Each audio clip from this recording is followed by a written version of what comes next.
Assalamualaikum warahmatullahi wabarakatuh. Selamat pagi, siang, ataupun sore.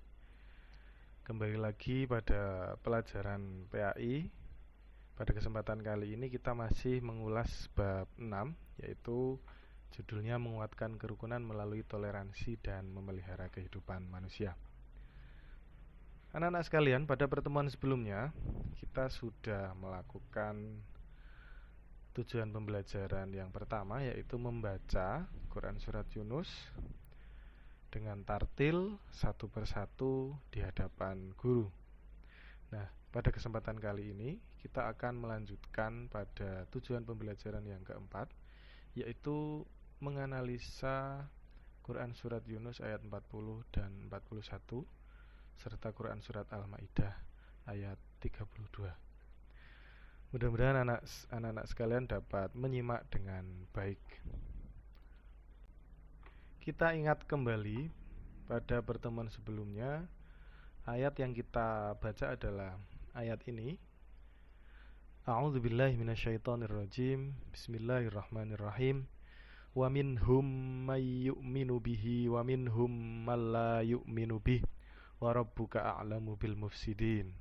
Wa in kadzabuka faqul li 'amali wa lakum 'amalukum antum bari'una mimma a'malu wa ana bari'um mimma ta'malun. Yang artinya adalah wa minhum man, dan di antara mereka ada orang-orang yang beriman kepada Al-Qur'an, dan di antara mereka ada pula orang-orang yang tidak beriman kepada Al-Quran. Sedangkan Tuhanmu lebih mengetahui tentang orang-orang yang berbuat kerusakan. Kemudian di ayat 41, wa in kadzabuka, dan jika mereka tetap mendustakanmu wahai Muhammad, faqul li amali, maka katakanlah bagiku pekerjaanku, walakum amalukum, dan bagimu pekerjaanmu. Antum bari'una mimma a'mal, kamu tidak bertanggung jawab terhadap apa yang aku kerjakan, wa ana bari'um mimma ta'malun, dan aku pun tidak bertanggung jawab terhadap apa yang kamu kerjakan. Anak-anak sekalian bisa melihat di halaman 184. Di sini ada beberapa penjelasan tafsir, bisa kalian baca. Di antaranya adalah menurut Imam Jalaluddin Muhammad bin Ahmad al-Mahali dan Jalaluddin Abdurrahman bin Abu Bakar As-Suyuti dalam kitab Tafsir Jalalain, dijelaskan bahwa penduduk Mekah pada masa Nabi Muhammad SAW terbagi menjadi dua kelompok, yaitu yang pertama orang-orang yang beriman kepada Al-Quran, dan yang kedua orang-orang yang tidak beriman selamanya. Ini masih dalam lafal minhum ya. Kemudian pakar tafsir Indonesia, yaitu Profesor Dr. Haji Muhammad Quraish Shihab, juga menjelaskan di antara kaum musyrikin ada orang yang percaya kepadanya tetapi menolak kebenaran Al-Quran karena keras kepala dan demi mempertahankan kedudukan sosial mereka. Jadi sebetulnya mereka itu percaya tetapi gengsi, dia takut kehilangan kedudukan mereka di mata masyarakat. Kemudian pada ayat Rabbuka a'lamu bil mufsidin, yang maknanya sedangkan Tuhanmu lebih mengetahui orang-orang yang membuat kerusakan, menurut Imam Ibnu Ashur, kalimat ini merupakan peringatan sekaligus ancaman bagi kelompok yang tidak beriman. Nah, di sini kita sebagai seorang muslim menyikapinya bahwa yang terjadi di masyarakat kita realitanya hampir sama terhadap apa yang terjadi pada masa Nabi, yaitu ada yang memang beriman, ada yang tidak beriman. Itu sepanjang zaman pasti terjadi.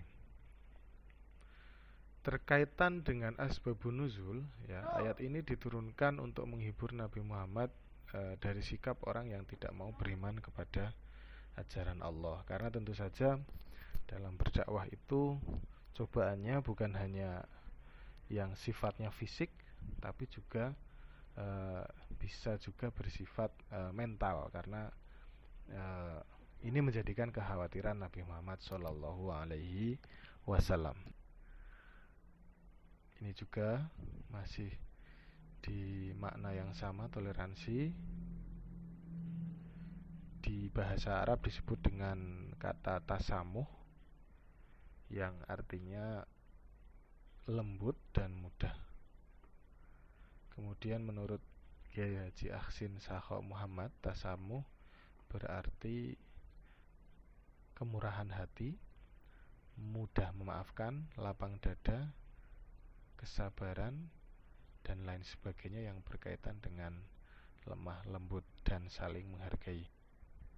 Selanjutnya di dalam hadis Nabi Muhammad SAW bahwa ajaran agama yang paling dicintai Allah adalah ajaran agama yang penuh dengan toleransi. Nih bisa dilihat di sini.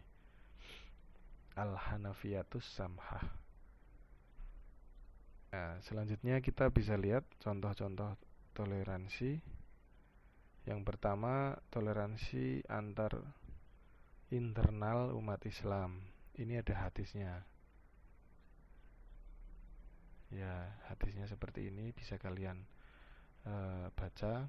Nah, ketika menjadi imam sholat, dianjurkan untuk mengerti keadaan makmumnya. Jika makmumnya itu banyak orang-orang yang sudah sepuh atau ada orang yang sakit, maka buatlah sholat itu sholat yang mudah, yang ringan.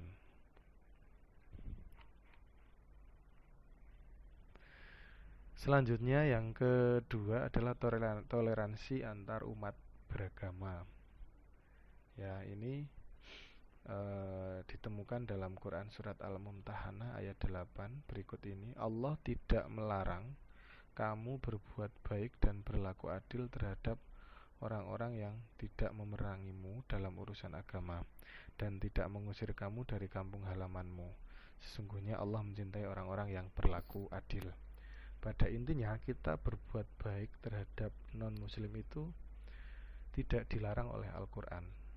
Ya, ini sangat tegas.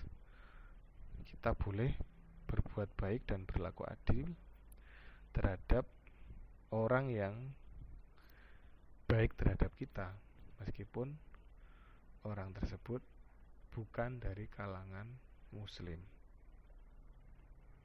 Nah, ini contohnya tertuang dalam hadis, ya.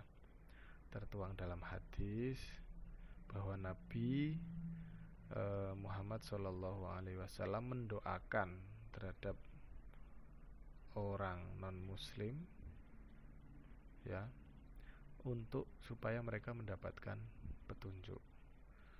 Padahal orang non-muslim ini menolak dakwah Nabi.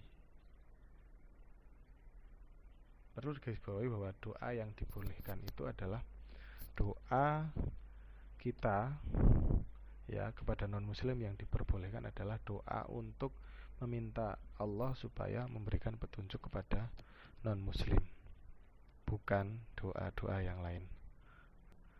Selanjutnya pada ayat yang kedua, Quran surat Al-Maidah ayat 32, yaitu sebagai berikut. A'udzubillahi minasyaitonirrajim. Min ajli dzalik katabna ala bani Israila annahu man qatala nafsan bighairi nafsin aw fasadin fil ardi faka'annama qatalan nasa jami'a wa man ahyaha faka'annama ahyan nasa jami'a wa laqad ja'atuhum rusuluna bil bayyinati thumma inna katsiran minhum ba'da dzalika fil ardi lamusrifun. Shadaqallahul azim. Kita akan lihat terjemah dari ayat tersebut. Kalau di sini ada di halaman 196, ya. Terjemahannya adalah oleh karena itu kami tetapkan suatu hukum bagi Bani Israel bahwa barang siapa membunuh seseorang bukan karena orang itu membunuh orang lain atau bukan karena berbuat kerusakan di bumi,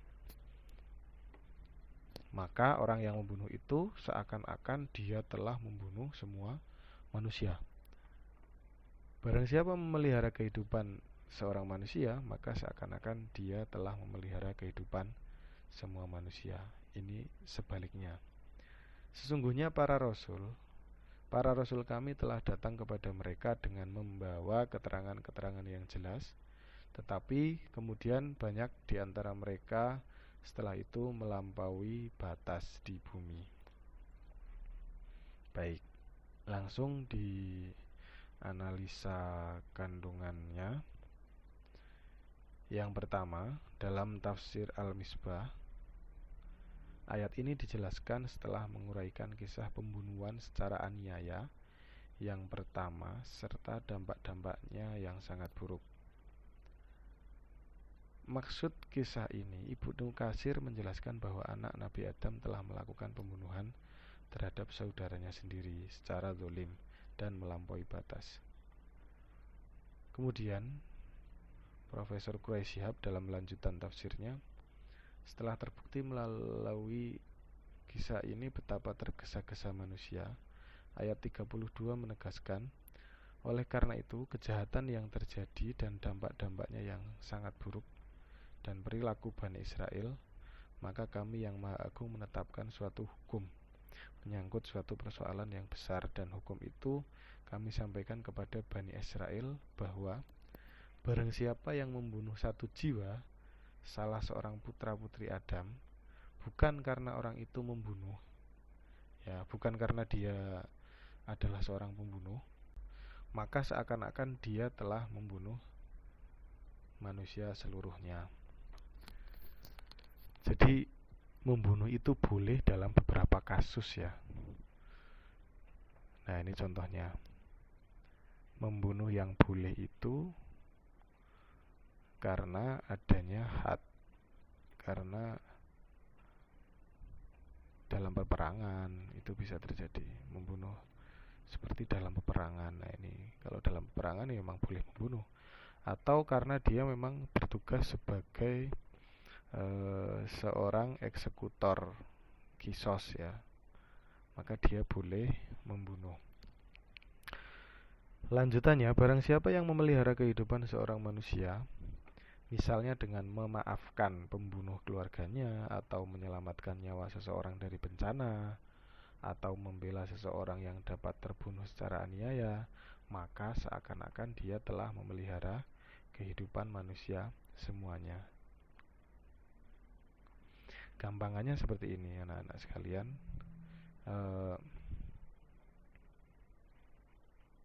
Seorang pembunuh itu setelah proses pembunuhan terjadi, maka si korban ini yang memiliki keluarga, tentu saja keluarganya akan marah, kemudian menimbulkan dendam.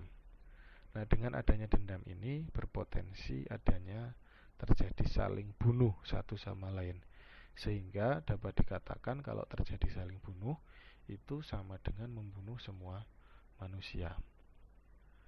Nah, sama seperti waman ahya faka'annama ahyan nasa jamia, siapa yang menyelamatkan nyawa seseorang, dia sama seperti menyelamatkan nyawa seluruh manusia. Artinya orang lain yang menjadi keluarga yang diselamatkan tentu akan mendapatkan keuntungan dari penyelamatan yang kita lakukan, karena siapa tahu yang kita selamatkan adalah tulang punggung keluarga yang menghidupi anak istrinya. Kemudian karena orang yang kita selamatkan bisa bekerja lagi, bisa beraktivitas lagi, maka anak istrinya pun terselamatkan hidupnya dari kelaparan dan lain sebagainya. Kita bisa lihat di sini ada hadis yang berkaitan dengan menjaga kehidupan manusia di halaman 198, 199.